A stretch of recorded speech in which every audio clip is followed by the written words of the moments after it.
El ambiente extracelular. Antes habíamos mencionado ya los distintos compartimentos en los que se distribuyen los líquidos corporales. Habíamos hablado ya a especie de resumen del espacio intracelular, el espacio extracelular. Y el espacio extracelular es a lo que vamos a denominar el ambiente extracelular, que está constituido por el intersticio o el espacio intersticial y el intravascular o espacio intravascular. Este ambiente extracelular es el que nos permite interactuar con las células de todos los órganos de nuestro cuerpo. Es de esta forma que, a través de los vasos sanguíneos, transportamos los nutrientes para cada una de las células de nuestro cuerpo y también nos comunicamos, por decirlo así, a distancia. Por ejemplo, podemos segregar una hormona en el páncreas, como la insulina, y esta comunicarse con todos los músculos esqueléticos para permitir que la glucosa entre dentro de estos músculos para que estos puedan cumplir o suplir su demanda metabólica para producir adenosintrifosfato. El ambiente extracelular es el que nos permite interactuar entre todas las células de nuestro organismo. Como todos sabemos, nuestro cuerpo, en su gran mayoría, o en un porcentaje específico, es del 60% para un adulto. Para una mujer adulta es aproximadamente del 50%, pero estos porcentajes, conforme varía nuestra edad, van cambiándose. Por ejemplo, en una mujer el tejido adiposo es un poco más importante en relación a su peso corporal que en un hombre. En un hombre hay mucha más agua que en una mujer. En un anciano hay más tejido adiposo que en un anciano varón, que en un hombre joven, en un varón joven. Los niños, por ejemplo, un lactante o un neonato podrían llegar a tener hasta un 80% de agua representado como su peso. El resto, los otros componentes que son los que conforman nuestros órganos y nuestros sistemas. Esta cantidad de agua representa todos los líquidos corporales, y estos líquidos corporales están distribuidos en distintas partes dentro de nuestro cuerpo. Aquí tenemos un modelo interesante que nos muestra en dónde se distribuyen estos líquidos corporales. Vamos a mirar que aquí tenemos a la célula, lo que habíamos denominado el espacio intracelular, y aquí afuera tenemos al volumen de líquido intersticial, es decir, al intersticio, y aquí tenemos a un vaso sanguíneo. Alrededor tenemos a estas células, que son células endoteliales. ¿Qué es una capa de los vasos sanguíneos? Básicamente de los capilares. Los capilares están formados, de hecho, por una sola capa de células. Eso permite que a través de los capilares sea un poco más fácil que los nutrientes y los componentes que necesitan nuestras células para poder sobrevivir atraviesen, lleguen al líquido intersticial y finalmente lleguen al espacio intracelular. Cuando hablamos de los líquidos corporales, tenemos que hasta un 67% del agua corporal total está dentro de nuestras células. El resto, el 33%, está fuera de estas, es decir, en el espacio extracelular. Esto, cuando lo miramos en términos de litros, por ejemplo, para un paciente de 70 kilos, tendríamos que entre 27 y 30 litros estarían dentro de las células de agua, y afuera estaría entre 14 y 16.5 litros, que representaría un 33% del agua que tenemos dentro de nuestro cuerpo. Cuando dividimos en porcentajes cuánto del porcentaje de este de aquí, del 33%, se encuentra tanto en el intersticio como en el intravascular, tenemos que el 80% de este 33%, es decir, del agua que está fuera de las células, el 80% está dentro del intersticio, y el otro 20% restante, para completar el 100% de este 33%, estará dentro de nuestros vasos sanguíneos en forma de plasma sanguíneo. Nosotros sabemos que el plasma es la porción líquida de la sangre.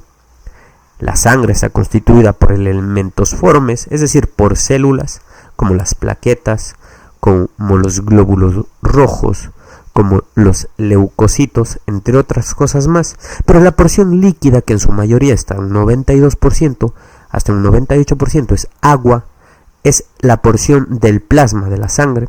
Esto representa un 20% del agua que se encuentra dentro de nuestros vasos sanguíneos.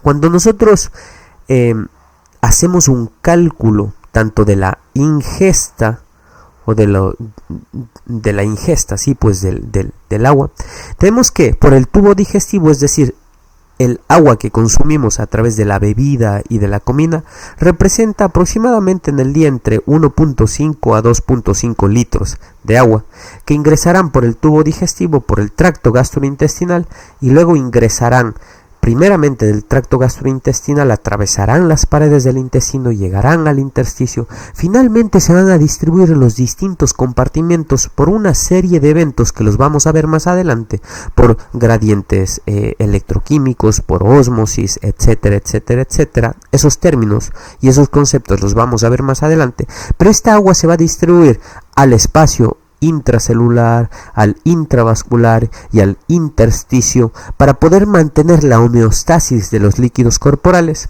Otro porcentaje de agua que entra al tracto gastrointestinal también va a ser eliminado a través de las heces, y eso representa entre 0.1 a 0.2 litros de agua al día. Es decir, la ingesta, el total, un gran porcentaje entra a nuestro cuerpo y se distribuye en los distintos espacios, y otro porcentaje muy pequeñito vamos a perderlo a través de las heces. De esta agua que nosotros ingerimos se va a perder a través de los riñones, es decir, orinando 0.6 a 1.5 litros. Eso va a depender de cuán hidratados estamos, nuestros tejidos. Los pulmones van a eliminar también a través de la respiración, porque recuerden que cuando inspiramos, gran parte del epitelio que recubre nuestro sistema respiratorio humidifica este aire para que no seque las vías respiratorias, y esta humidificación hace que perdamos agua. Por eso es que cuando respiramos de frente a un espejo nos vamos a dar cuenta que hay vapor de agua condensado en ese espejo, o a través de un tubo endotraqueal. El famoso bajo o condensación del tubo es vapor de agua condensado. Vamos a perder al día 0.3 hasta 0.4 litros de agua a través de la respiración, y otra a través de la piel, a través de las glándulas sudoríparas. Vamos a perder entre 0.2 a 1 litro, pero esto se puede multiplicar por muchas veces cuando una persona hace ejercicio extenuante, y sobre todo vamos a perder sodio y agua a través de nuestra piel, y eso podría hacer que nos deshidratemos. Entonces, las ingestas de agua deben ser muy parecidas a la excreción de agua en 24 horas para mantener la homeostasis de nuestros líquidos corporales. Si bien esto, el fin de explicar esto no es entender cuál es exactamente la ingesta al día y hacer los cálculos de excreciones y ajustarlo, también teniendo en cuenta aquí que el metabolismo celular, es decir, que la célula respire oxígeno, y esto sumado a la glucosa en el metabolismo aeróbico dentro de la célula también forma agua como uno de los productos finales de su metabolismo dentro de la mitocondria. Sin embargo, el fin es entender que el agua está distribuida en distintos compartimentos, tanto en el intracelular, en el extracelular, que se divide en el intersticio, y en el espacio intravascular.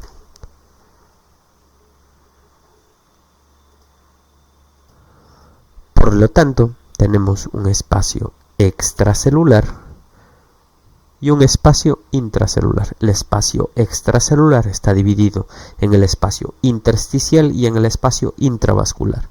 A estos los podemos denominar también, sobre todo a estos, al espacio extracelular, como el líquido intersticial aquí y aquí el líquido intravascular o el plasma. Esos términos serían equivalentes. Al espacio intracelular también lo podemos denominar citosol. Citosol. El citosol es, digámoslo así, el agua dentro de las células.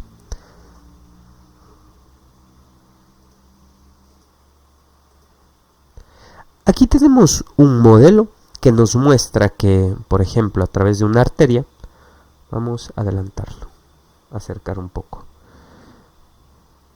Tenemos que en una arteria el flujo sanguíneo va finalmente, luego de la aorta, a las arterias más pequeñas, a las arteriolas y finalmente a nivel capilar, va a haber un flujo sanguíneo. Ese flujo sanguíneo va a permitir que líquido se filtre a través de este vaso sanguíneo y llegue al líquido, a los líquidos tisulares o al líquido intersticial. Eso generará una filtración neta hacia un lado, este lado con más presión. Finalmente, cuando este líquido pues ya haya intercambiado todo lo que necesitamos, en la parte del capilar venoso o en lo que denominamos la vénula o en el capilar venoso, habrá una absorción neta. Esto mediado por un montón de procesos químicos, de gradiente, de ósmosis, que lo vamos a ver adelante, pero este modelo es para entender de una forma muy general cómo se mueven los líquidos. Entendamos que estos líquidos se mueven a través de la membrana plasmática, de la membrana de las células, de la membrana que hay en estas células endoteliales de los capilares sanguíneos. Esta agua va a salir por un lado y luego va a ser reabsorbida, porque de lo contrario, si es que solo sale o se filtra agua, esto va a terminar aumentando su cantidad y va a generar lo que denominamos edema. Y el edema puede estar mediado por un montón de factores, como por factores locales de inflamación, que permite que las células de aquí se separen y eso permita que filtre, por vasodilatación, por aumento de la presión de la presión capilar, y eso finalmente termina generando edema. No es el fin, más adelante lo vamos a revisar, pero entendamos que tiene que haber una homeostasis entre lo que se filtra y lo que se reabsorbe. Finalmente va a reabsorberse por la parte de la vena. Esto ya dentro del espacio intravascular, dentro de un capilar, podemos notar que hay fuerzas que empujan el agua hacia el intersticio y hay fuerzas que empujan el agua desde el intersticio hacia el intravascular. Hay fuerzas en el lado arterial, hay más fuerzas de filtración versus las fuerzas de reabsorción o de absorción.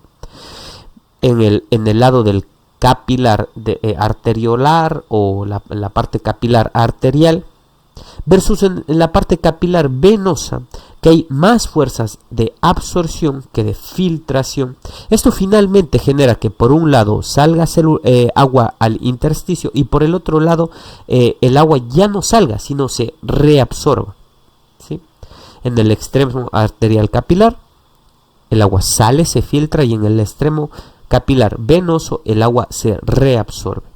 Esto finalmente termina generando presiones. Como digo, no es el fin entenderlo de una forma muy detallada, sino solo representarlo y ejemplificarlo para entender que el agua se mueve a través de los distintos compartimentos por un montón de procesos que los miraremos más adelante.